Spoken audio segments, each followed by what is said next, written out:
Youth connecting India में आपका स्वागत है। कांग्रेस का दामन छोड़ने के बाद एक साल तक नई राजनीतिक पारी की शुरुआत के बारे में सोच रही उर्मिला मातोंडकर ने आखिरकार शिवसेना का दामन थाम ही लिया है। इससे पहले 2019 के लोकसभा चुनाव में उर्मिला कांग्रेस के टिकट पर चुनाव में मैदान में थी और तब उन्हें हार का सामना करना पड़ा था।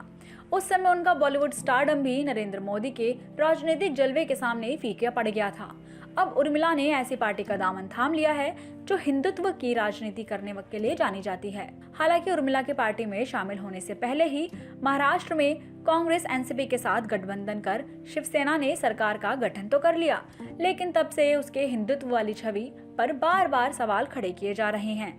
वहीं शिवसेना अब इस कोशिश में है कि उर्मिला को एमएलसी बनाकर विधान परिषद के रास्ते सक्रिय राजनीति तक पहुंचा दे। इससे पहले शिवसेना ने कांग्रेस से राष्ट्रीय प्रवक्ता का पद छोड़कर आई प्रियंका चतुर्वेदी को भी उपहार में राज्यसभा की सीट दी थी। अब शिवसेना उर्मिला को विधान परिषद में भेजकर ये बताने की जुगत में है कि पार्टी में शामिल होने वाले लोगों के साथ बराबर का न्याय किया जाता है। हालांकि उर्मिला ने जिस पार्टी का दामन छोड़कर शिवसेना का दामन थामा है, वो पार्टी अभी भी महाविकास आघाड़ी का हिस्सा है।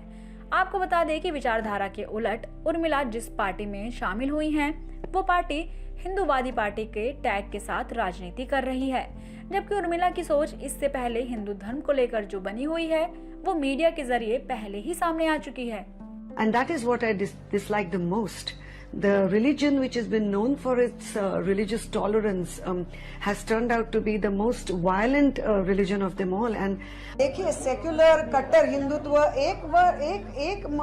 एक जगह के बाद सिर्फ वर्ड्स बन के रह जाते हैं, क्योंकि सेक्युलर होने का मतलब ये नहीं होता कि अपने ही धर्म से नफरत करना या दूसरों के धर्म से नफरत करना। ना, हिंदुत्व का मतलब ये होता है कि सिर्फ अपने ही धर्म को आगे लेके। हिंदू धर्म में ही ये कहा गया है कि जो सबसे ज्यादा सहिष्णु और सर्वसमावेशक जिसे कहते हैं, ऐसा धर्म मेरा धर्म है, हिंदू धर्म है। ये सही है, ये सच्चाई है। अगर मैं आज कहती हूँ वसुधैव कुटुंबकम, तो ये कल्पना मैंने क्रिएट की हुई नहीं है। ये जब से हिंदू धर्म है, जब से यहाँ ये जो भारत देश है, इसमें सिर्फ धर्म नहीं, इसमें बहुत बड़ा आध्यात्मिक एक हमारा बैकग्राउंड रह चुका है, तो हम वहाँ सबसे आए हुए हैं। सो ये सारी चीजें हमेशा से थी और है। ये वही उर्मिला है जिन्होंने एक साक्षात्कार में हिंदू धर्म को हिंसक बताया था। अब समय का एक ऐसा चक्र घूमा है कि उर्मिला को हिंदुत्व की राजनीति पार्टी करने वाली शिवसेना का दामन थामना पड़ा। इस सब के बीच आपको बता दें कि उर्मिला ने उस इंटरव्यू में कहा था कि हिंदू दुनिया का सबसे बड़ा हिंसक धर्म है, जिसके बाद लोगों ने उनके इस बयान पर काफी आलोचना की थी। भाजपा के एक नेता की तरफ से उर्मिला के इस बयान के खिलाफ एफआईआर भी दर्ज कराई गई थी, लेकिन शिवसेना में शामिल होते ही उर्मिला के सुर हिंदू धर्म को लेकर बदल गए हैं। शिवसेना में शामिल होने के बाद हिंदू धर्म को लेकर उर्मिला ने जो भी कहा, उसे सुनकर आपको अपने कानों पर भरोसा नहीं होगा। उनसे जब शिवसेना में शामिल होने के लिए और कट्टर हिंदुत्व को लेकर सवाल किया गया, तो उन्होंने कहा कि देखिए, सेक्युलर कट्टर हिंदुत्व ये सब एक जगह एक समय पर आकर केवल शब्द बनकर रह जाते हैं। सेक्युलर होने का मतलब ये नहीं होता कि अपने ही धर्म से नफरत करना या दूसरे के धर्म से नफरत करना। ना, हिंदुत्व का मतलब ये होता है कि सिर्फ अपने ही धर्म को लेकर आगे चलना। हिंदू धर्म ही सबसे ज्यादा सर्वसमावेशक है। वो मेरा धर्म हिंदू धर्म है, ये सही है और सच्चाई है। अगर मैं आज कहती हूँ कि वसुधैव कुटुंबकम, तो ये कल्पना, ये धारणा मैंने नहीं बनाई है। ये जब से हिंदू धर्म है, जब से ये भारत देश है, वहाँ ये एक धर्म नहीं, हमारा एक बहुत बड़ा आध्यात्मिक बैकग्राउंड रह चुका है। हम वहाँ से आए हुए हैं। ये सारी चीजें हिंदू धर्म में हमेशा से थी और हैं। लेकिन उससे पहले उर्मिला के एक साल पहले के बयान को भी याद करना जरूरी होगा, जब 2019 के लोकसभा चुनाव से पहले उर्मिला कांग्रेस में शामिल हुई थी।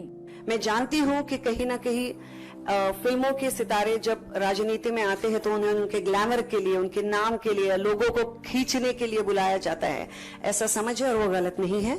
लेकिन मैं आपसे कहना चाहती हूँ, रिक्वेस्ट करना चाहती हूँ कि थोड़ी देर के लिए वो सोच बाजू में रखिए, कम से कम मेरे बारे में, क्योंकि ना मैं यहाँ चुनाव के चलते मैंने पार्टी ज्वाइन की है, ना मैं चुनाव के खत्म होने के बाद पार्टी से दूर जाने वाली हूँ। I am here to stay, I am here because I believe in the ideology of Congress. I believe in what it stands for. देखिए, मैं मुंबई की, मैंने जैसे कैंपेन में भी रखा था मुंबईची मुलगी। मैं बम्बई में पली बड़ी हूँ, तो मेरे लिए तो हमेशा ही शिवसेना अच्छी थी, क्योंकि बाला साहेब ठाकरे जी का जो हर एक मराठी मानुस के मन में स्थान है, उसे आप हिला नहीं सकते। आज भी जब मैंने शिवसेना में प्रवेश किया तो मेरे अंदर से बात निकली और मैंने जाके उनके फोटो के सामने नमन किया।